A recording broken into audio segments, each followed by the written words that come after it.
Hi, Jeremy here, Modern Vitality. In today's video, long haulers, how to activate your animal healing instincts. We're going to be looking at a deep topic.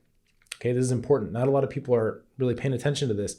There are reasons for that, which I'm going to explore, including our culture and what we prioritize. But what I will offer you is that it's normal in the beginning, when you have a complex chronic inflammatory condition, to need help, to need external help. Meaning herbs, supplements, right, pharmaceuticals, whatever the tools are. A structured plan is ideal.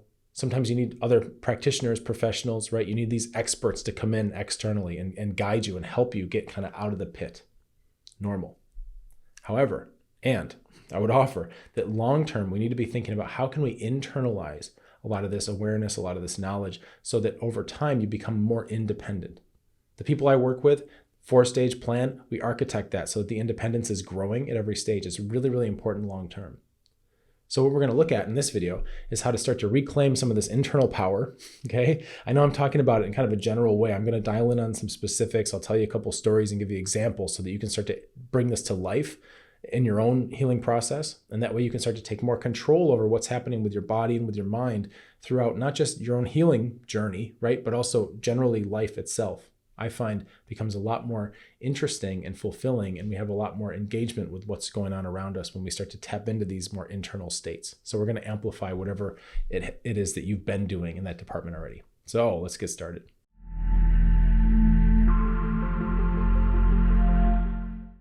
Our culture is addicted to certainty, okay? This is one thing that we have to understand. We have a certainty addiction, okay? I'm going to come back to this. We're going to take this whole thing apart. Right? But we have to start with this premise where everybody realizes that we come into the world with a cultural lens that's automatically weighted towards addiction to certainty. All right. And there's a lot of reasons for this, and I'm going to expand on this, but you need to have that. I'm going to put that now so that your subconscious can start chewing on that while we talk about the rest of this topic. Right. So last night I was sitting outside and it was getting dark out. And it was, the sun had gone down a while ago and it was just starting to fade. The light was just starting to fade out. It was is that sweet spot from twilight, right? And fortunately, I just put the kids to bed, so they were going down and calm down. And I had a minute to kind of sneak out and just sit and take in. The stars were starting to come out and just take in the evening. And one of the things that happened was this deer, this little buck, right? 4 or 5 point buck, still had kind of velvet on his antlers, was just walking down the street right in front of my house, right? Taking a nice slow stroll, just moving calmly. Now, I was sitting outside and I was wearing all white and I was sitting on white patio furniture, and I think I blended in rather well. Of course, this deer could smell me from a mile away, right? And that's nothing to do with my hygiene practices, right? That's just because they're very sensitive that way. They have a olfactory. They can smell a lot of what's going on. And we're going to come back to this smell power too. We'll talk about that in a little bit. But so obviously this deer knew I existed, right? It'd be silly to think the deer didn't know I existed at all, right? However, what I will say is that I was sitting very calmly. My colors were blended into my background and I wasn't moving at all. I was sitting totally still and I was just thinking my thoughts, right? Just relaxing, resting. And the deer walked by and I'm sure it was aware of me. And while I was thinking about the deer, I was thinking, you know what? One of the things I was considering is the animal healing instincts that we all have, right? And this was kind of fortuitous that this deer came strolling by. And I thought, I'm going to engage with this deer, right? Caveat, no deer. I didn't harm any deer, right? No animals were harmed for this video. I'm going to engage with this deer and I'm going to see if we can have an instinctual conversation. I just want to see what happens, right? And this is something that I've picked up from martial arts training, is this kind of idea of what type of energy you're projecting. So for the deer, I realized the deer was having a very peaceful energy walking down the street, and I was having a very peaceful energy. And I was just thinking, what would happen if I suddenly turned myself into a predator? If I suddenly just projected predator energy at the deer, right? I just want to know what'll happen. So what I did was I didn't move my body at all. I didn't move a muscle. I just changed my internal state. I just went from placidly sitting there to basically thinking about getting that deer.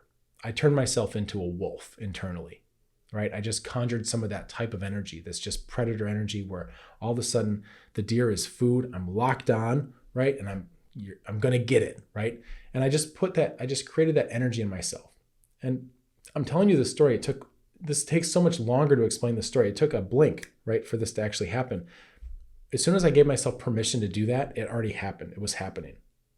Okay. I went, okay, I'm going to open up the floodgates on predator energy and just, and I could feel the adrenaline up in my chest, and I could feel it projecting out at the deer, right? Poor deer, just taking a walk, minding its own business, right? But what I found really interesting was that the moment I did that and I felt my energy going at the deer, and again, I didn't move or anything like that, but the deer who was walking by, right, just minding his business, as soon as I made that shift, the deer goes like that and just looks at me, just checks. Really interesting, right? So what happened here? And there are different ways to interpret this, but for us, I think the best thing to do is to keep it with this instinctual level of knowing, this instinctual level of communication. Okay. And what happened was the deer, I think, felt my intent. The deer was calm and walking calmly because it felt like it was in a calm environment. And as soon as that environment changed with the subtlest of intention, the deer picked up on that, is attuned to that. These are prey animals. This is part of their survival, right? And so the deer felt something very subtle, but immediately turned to look right at me, right? So it felt something, and then it looked to try to confirm with its other senses.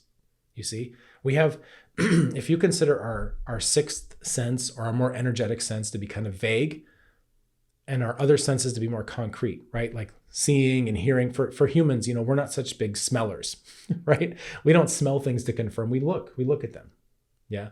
So we're very visual and also auditory, usually. Now, different people, of course, have different preferences and different strengths and all that. But in general, we like to look at things to kind of double check. And same thing for that deer. The deer turned to look to get a visual because it could feel a disturbance, a literal disturbance in the force, right? Something's weird in this environment. I'm going to look and kind of confirm that with a different sense. Okay, really important. And it looked, and then its visual confirmation was like, it's just this guy sitting on his couch. I don't know what his problem is, but he's not making a move on me. He's not doing anything. And the deer immediately, was walking and kind of looked and then just checked and then just kept walking, ignored me, right? I was deemed not a threat. I'm not scary enough, right?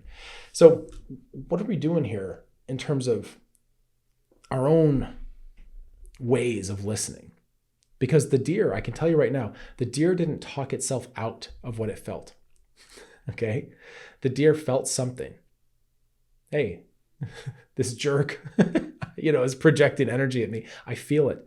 And the deer didn't just keep walking and ignore it and talk itself out of that and go, no, I'm sure everything's fine. That would be weird. I don't know why I would feel that. I'm silly. I'm different. I shouldn't trust myself. No, the deer was like trained, animal instincts, trusts them, relies on them for survival, turns and looks just to check. Let's get some confirmation. It's worth looking, right? So when we have these feelings, when we get our own instinctual feelings, what do we do with them? Do we ignore them? Do we sweep them under the rug? Do we not even feel them in the first place? Like, how many people are so tuned out and numbed out from their body that they can't even perceive that? Right? That happens too. And it's nobody's fault. This is just part of our cultural conditioning. And again, I'm going to come back to the cultural conditioning too. Now, it could be argued that the deer didn't have some energetic sense. Maybe the deer, with its heightened sense of smell, as I mentioned, maybe something changed in me. Maybe when I changed my intention, I had more adrenaline and some different pheromones came, and just basically instantly the deer could smell that and picked up to the smell. Maybe it wasn't just a felt perception. Maybe.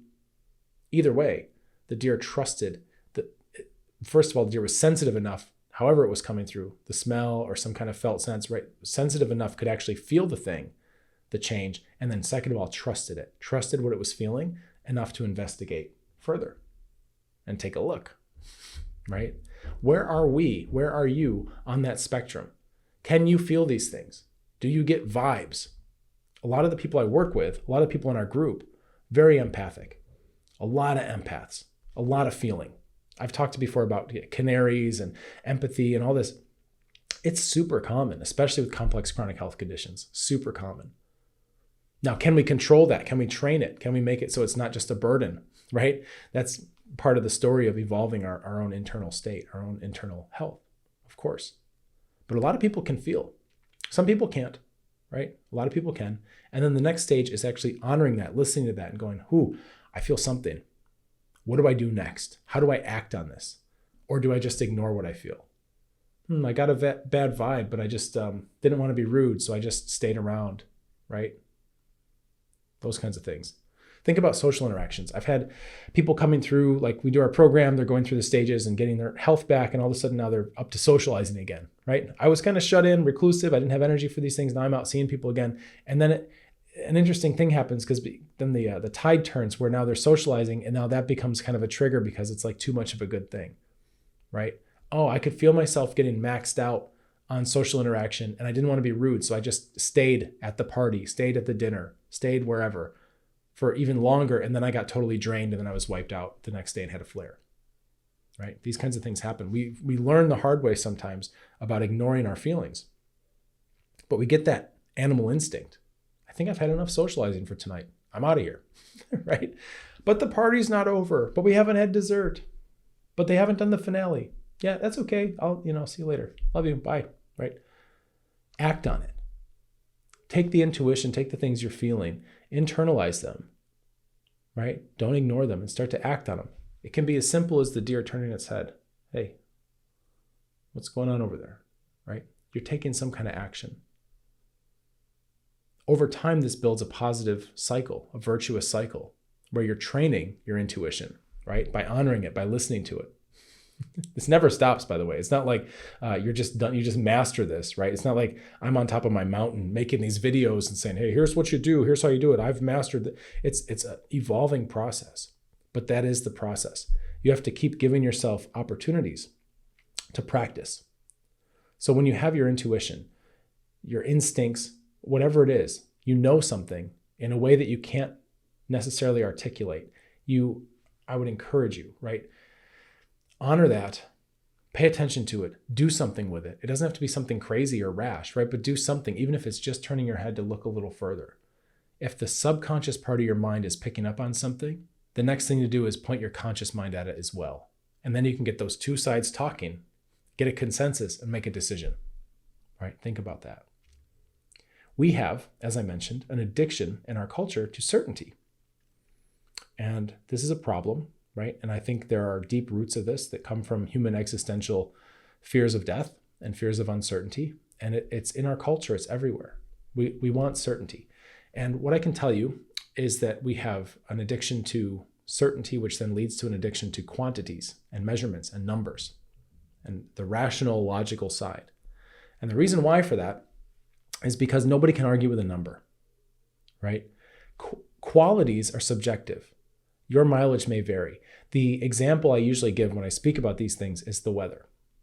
This is like the best example, because for the weather, we may look at the weather forecast, which has a number, 72 degrees Fahrenheit, sunny, right?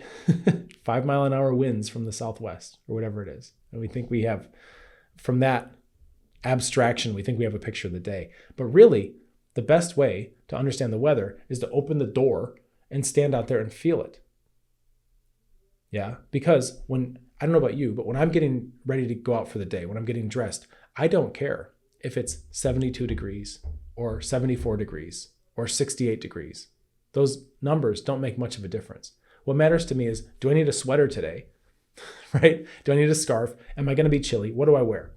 These are all subjective things, because some people may be out in the same day. Oh, it's 68 degrees Fahrenheit, right? I'm out here in a hoodie. You're out here in a t-shirt.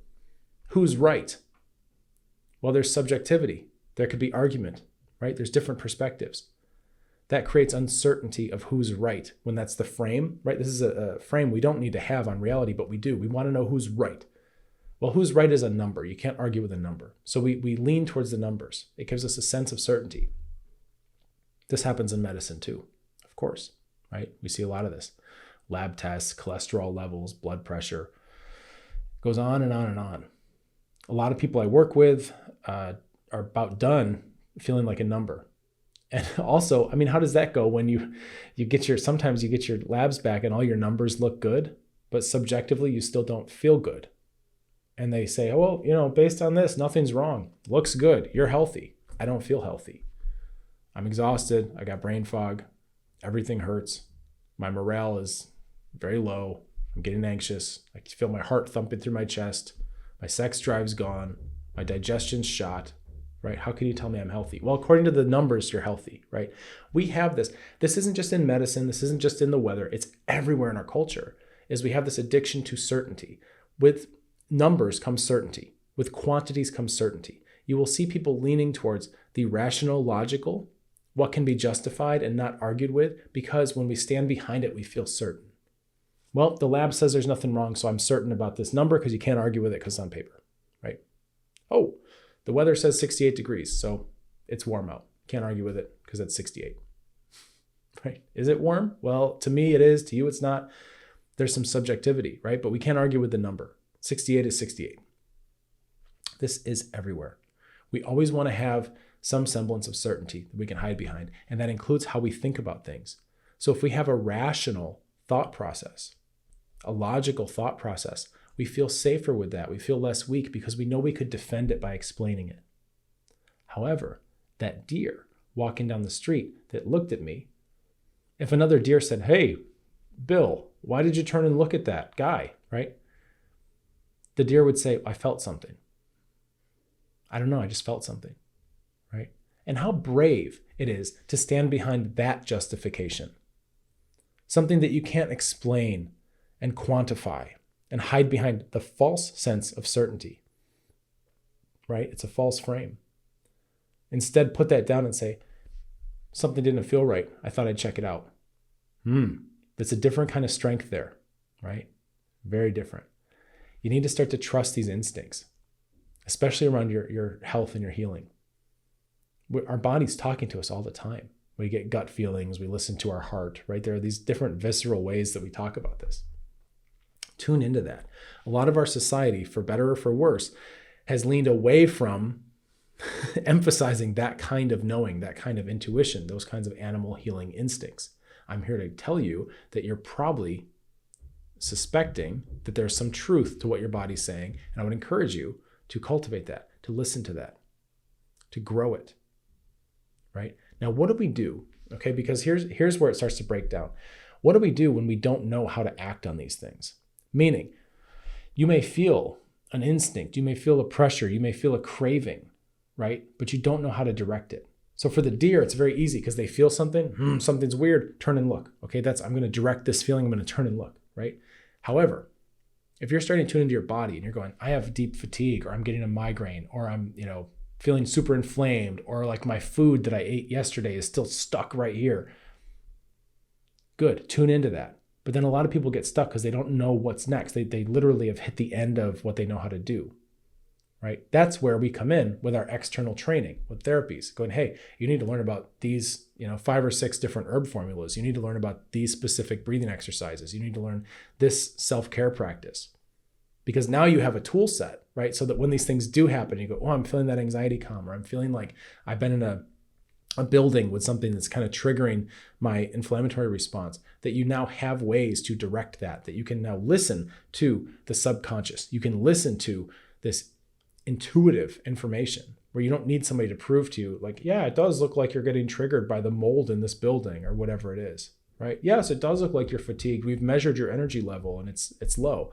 You just know it because you can feel it. And then you know the next course of action. It starts to become instinctual. Again, as I mentioned in the beginning, this starts with external therapies. You have to learn things externally. You've got to develop a new vocabulary of healing modalities for yourself. There's a lot of things like this. This is part of what I train people on, right? Stage 1, immune. We look at a lot of things in the immune bucket. So now you've got a complete tool set that you can pick from, right? When you have this intuition. Same thing with digestive. Like digestive system, you need a comprehensive bucket of tools, which includes specific breathing practices that help the digestive system, right? Specific self-care techniques, herbs, all this stuff. Neuroadrenal.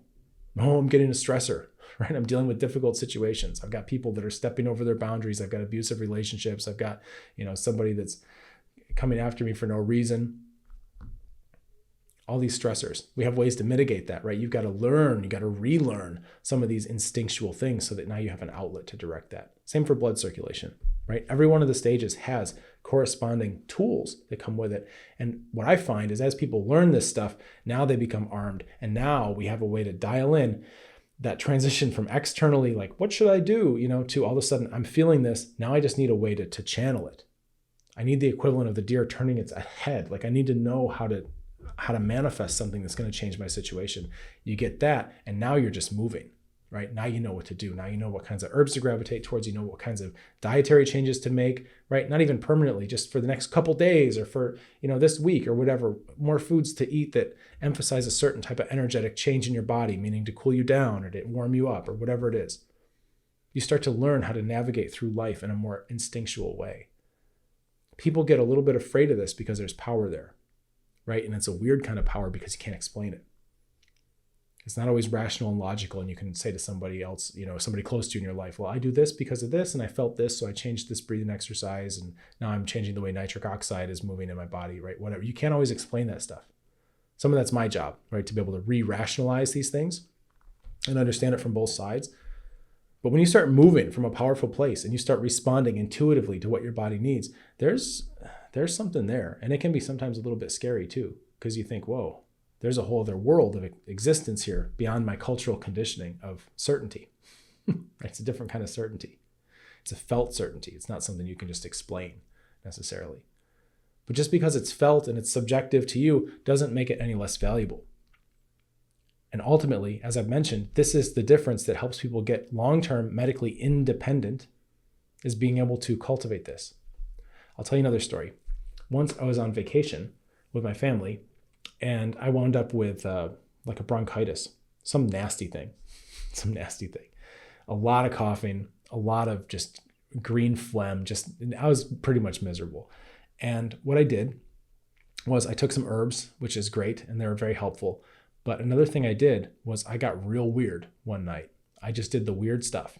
And this is another piece of this, is because the people I find that do the best with this kind of work and actually internalizing their healing, they're not afraid to go get weird sometimes, to do things that are uncommon, right? Because animals will do this no problem. If you ever watch, you watch a cat or a dog throw up, they're putting their whole body into like getting the hairball out or getting the throw up out. Like they'll do the weird stuff. Right? They'll make the weird noises. They'll do whatever they got to do because they're not self-conscious. What if I make a weird noise? Right? No, they got to puke up a hairball or something. Right? So they just get it out. It's not a big deal. I did the same thing with the phlegm. I went out by myself. Actually, I went out and sat on a golf course at night by myself. And I did all this breathing, all this deep, heavy breathing. And if anybody, it was a secluded place.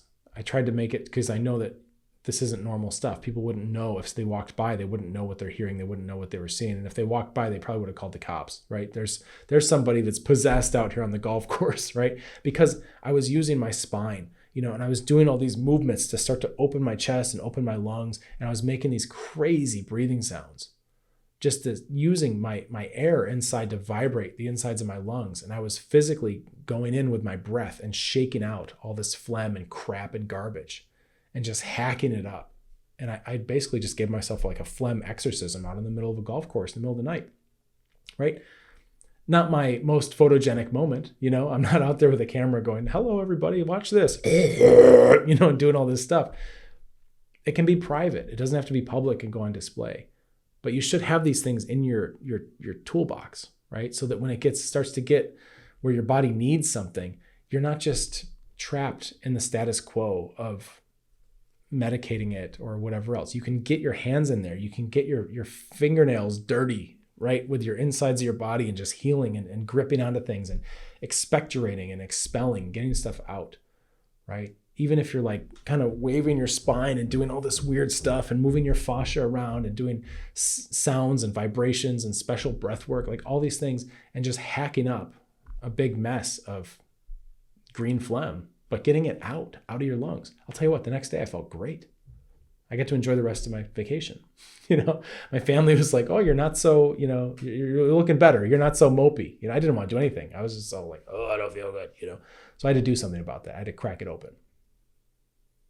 There's no plan for this. There's no protocol for this. There's no step by step. I didn't go out to the golf course with like, okay, step 1, I'm going to start moving my spine weird. Step 2, I'm going to make some crazy noises. Step 3, I'm going to hack up. It was nothing. It was just like, all right, this stuff needs to move. I'm going to open up. I'm going to kind of get out of the way. I'm going to encourage what needs to happen. I'm going to put some more energy into this. And it's going to be like so nasty to walk up. You wouldn't want somebody walking up on this, really, because I was just moving. It was like an exorcism.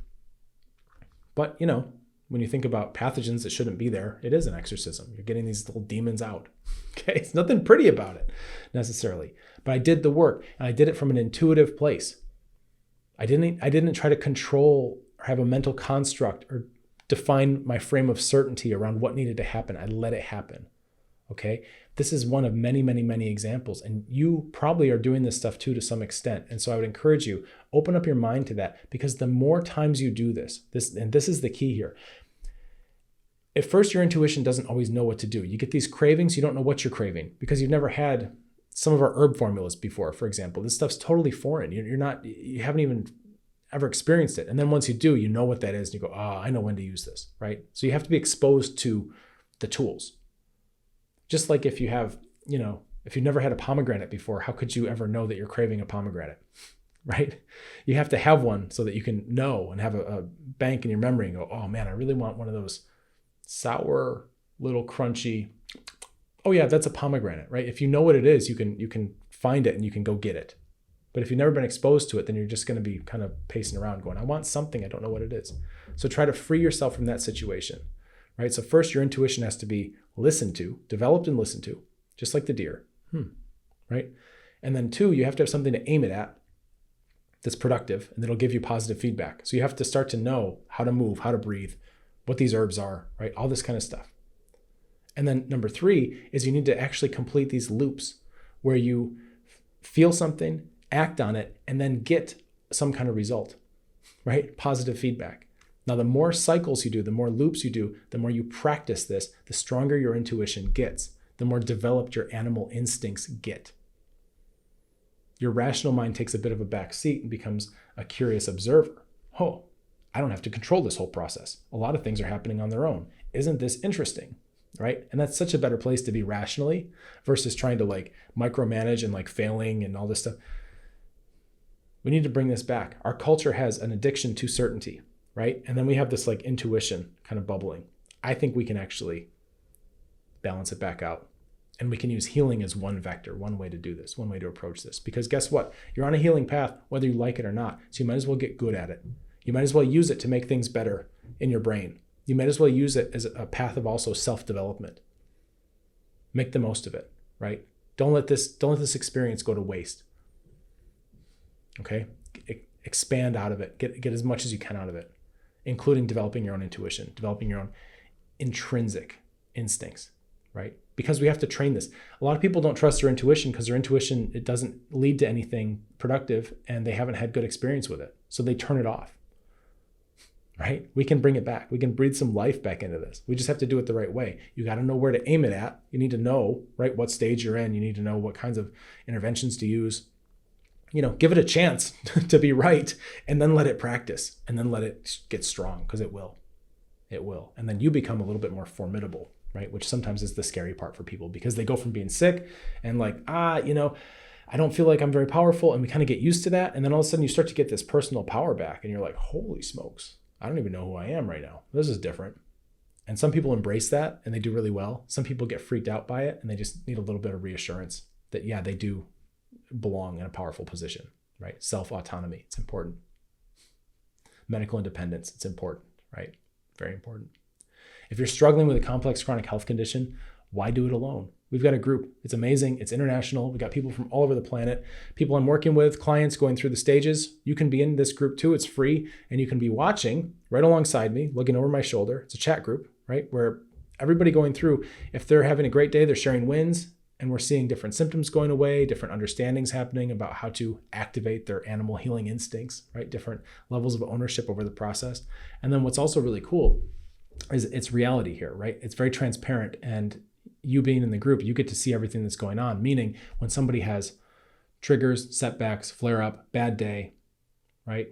It's not good. They're backsliding. you get to see what happens there too.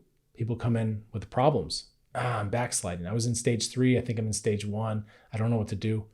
You can watch how we troubleshoot that, how we think our way through, how we use our system, right? How we work that, and how we continually develop this algorithm, right, of intuition. It's awesome. So you can be in the group, and again, it's free to join. The description has the link right below this video. You'll find the link. And if I see your application, there's a short application. I need some information so I can find out about you. If you look good, if you look like you're going to be a good fit for what we do and the way we do it, then I'll get you in the group as soon as I can. We keep it cozy, like 100 or 200 people. Tends to fill up, so there may be a wait, but I'll get you in as soon as I can. It might be the next monthly cohort, maybe 2 months. I really try not to make people wait too long, but can't make any promises, but I'll do my best. In the meantime, you might consider subscribing to this channel, liking this video, doing all those sorts of things. And the reason why is because just like we can train our intuition, we can also train algorithms to show us things that are important, that matter. So when you click subscribe or ring a bell or whatever you're doing, you're giving input and you're telling YouTube, hey, show me more stuff like this. I don't want mindless scroll. I want to find things that are actually going to move the needle and help me heal and help me get more power over my life. So take a moment, become the kind of person that clicks the button so that you can start to take power over the algorithm too. Right? Very important. These things are everywhere. So hope that helps you. Let's get you feeling better. Cheers.